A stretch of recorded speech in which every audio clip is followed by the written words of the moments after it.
महाराष्ट्राचे माजी उपमुख्यमंत्री स्वर्गीय अजितदादा पवार यांची पहिली अधिकृत जयंती राज्यभरात साजरी करण्यात आली। या पार्श्वभूमीवर रायगड जिल्ह्यातील सुधागड तालुक्यात एक स्तुत्य आणि आगळा वेगळा उपक्रम राबवण्यात आलाय।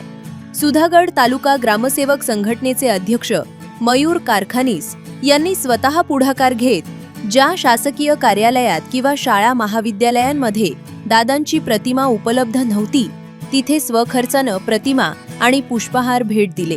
या उपक्रमांतर्गत पाली येथील JN पालीवाला महाविद्यालय, शासकीय ITI, भूमी अभिलेख कार्यालय आणि महिला व बाल विकास विभागासह अनेक ठिकाणी प्रतिमांचं वाटप करण्यात आले।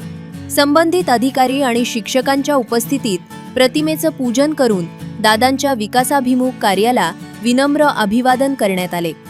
शासकीय आदेशाचा मान राखत राबवलेल्या या विधायक उपक्रमाचं सध्या संपूर्ण सुधागड तालुक्यातून आणि सर्व स्तरातून कौतुक होत आहे।